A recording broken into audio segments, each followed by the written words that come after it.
Hey everyone, and thanks for jumping back into the cryptoverse. Today, we're going to talk about Bitcoin and how we are trying to hold the line at the bull market support band. If you guys like the content, make sure you subscribe to the channel, give the video a thumbs up, and also check out the Telegram channel, which you can find a link to in the description below. Let's go ahead and jump in. So, as you guys know, my background looks a little bit different today. I am in Miami for the Bitcoin conference, so I've already met some of you. I will probably meet a lot more people as the week goes on. But today has been an interesting day to say the least. We can see that the price of Bitcoin has been, in fact, retesting the bull market support band. If you're curious where that is, again, as I said just a couple days ago, the 20-week SMA is at 43.8K. The 21-week EMA is at 44.2. So, I mean, it sort of ranges about $400 or so. It does depend on the exchange that you use, but really we're looking at that 43.8K level. Now, one of the things we've mentioned before is that a lot of times when Bitcoin rallies beyond its bull market support band, it often sees a retest of it. Now, as I've mentioned before, ideally you would like to see this rally a bit more before seeing some type of a retest, okay? Normally what you like to see is something like this, like we saw back in August, and then it comes down a few weeks later, or what we saw back over here where we sort of went up and then we ultimately came back down to retest it. You could argue we retested it here as well. This has been a pretty quick retest. Okay, some people have asked me, does this count as a retest? It does if we hold it. I mean, I do think this would count. You can see we had a weekly close above it.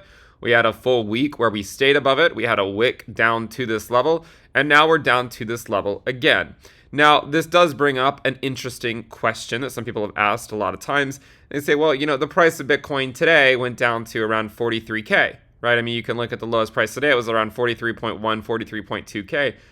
Does that matter? With regards to testing the bull market support band, you know, these are just wicks, okay? What's more important is what happens by the end of the week. You know, are we maintaining our weekly close above this level? And if we are, I would say that's a good thing, right? Like that's a more bullish sign if we're able to stay above the bull market support band. Now, remember, one thing to always remember with the 20-week SMA and the 21-week EMA, and we've said this before, it never feels like we're going to hold it, right? It never does. You never go through a test where it actually holds and at some point along the way feel like it's not going to. Now, that doesn't mean it has to hold this time, but eventually, by the time it does hold, whenever that happens, whether it's this time or in the future, I do imagine there's going to be more people that are going to be, you know, just sort of apathetic about it. Okay, so let's suppose it doesn't hold this time, then the next time they'll be even more apathetic about it, and then the next time more apathetic, and so on and so forth. So the point is eventually we'll hold it, whether it's this time or not. Now, let's look closely at some other key milestones here, because, I mean, obviously the bull market support band is important. Watch out for 43.8K. If you look at the wicks, okay, you can in fact see that we have wicked below it. And I want to show you that's not really that important as long as the weekly close stays above. You look back to September of 2021, you can see that we had wicks below. The 20-week SMA was around 41K. We had a wick all the way down to approximately 39.6K, okay? You go back even further, right? You go back even further to September of 2020. The 20-week SMA here was at approximately 9,900, and we had a wick down to 9,800. What's interesting about Bitcoin is that time has a way of making us all feel silly for worrying about prior price action. For instance, back then, we were, you know, a lot of people were squirming over whether Bitcoin was at like 9,800 or, you know, 9,700 or, you know, forbid we go back down to 9,000.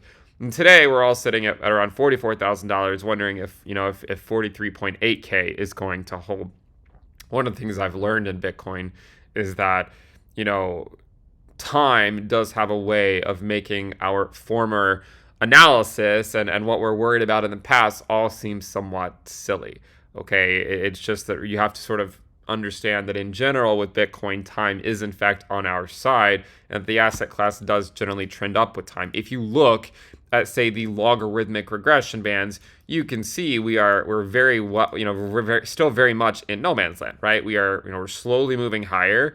in the middle of both regression bands. Nothing's really changed. I mean, since really July of 2021, we came down to this local bottom, came back up, came back down. Nothing's really changed since then.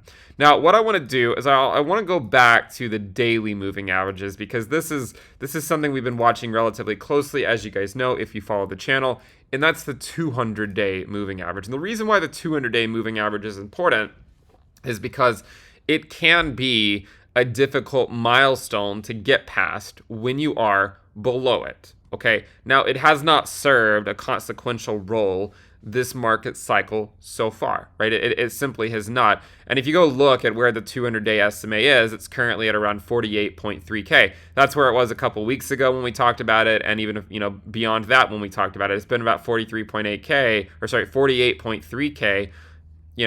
Essentially since late March. Okay, you can see it's been around that same level. Now, we talked about how important the 200-day moving average is, and that if we come up to it, there's a good chance that at least on our first attempt, we could in fact get rejected by it, because we've seen that happen before. And you can see we had wicks to the 200-day moving average on our first attempt. We had 2 wicks on 2 separate days. One of them went right up to the 200-day moving average, and then ultimately we got rejected. Now, the reason this is important, and the reason we want to keep a close eye on this, and to be critical of sort of where the price is say, you know what? In 2018, we also got rejected a couple of times. And that's why I'm saying, the 200-day moving average, it is an important level right now. You could argue that Bitcoin is sort of between a rock and a hard place in some sense, right? I mean, it's off the 200-day moving average, rejected off of the 200-day moving average, but now trying to hold support on the bull market support band.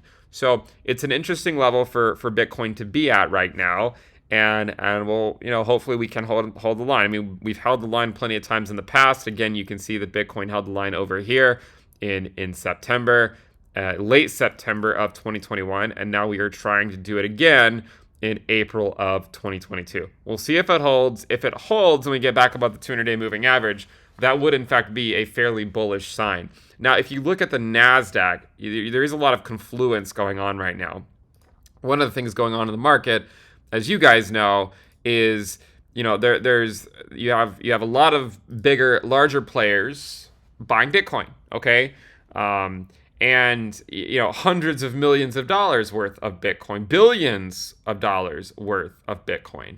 And one of the interesting things about this is we're still seeing some type of confluence with what's going on in, say, tech stocks. So like if you go look at the NASDAQ, you can see that it's also struggling with the 200-day moving average. So I would say what we want to see, we want to follow tech stocks and see if they can show strength.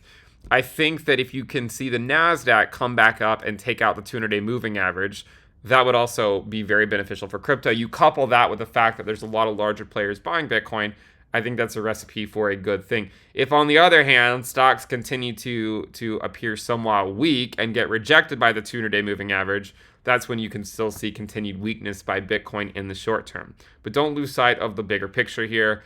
And I would say, you still just need to come up with a strategy, stick to it, and just be patient and play the long game. Right now, again, Bitcoin is trading at just below $44,000 with a rejection off the 200-day moving average and getting squeezed between the 200-day SMA and, in fact, the bull market support band. If you guys like the content, make sure you subscribe to the channel, give the video a thumbs up, and check out the sale on the premium list at intothecryptoverse.com. Thank you for tuning in. I'll see you next time. Bye.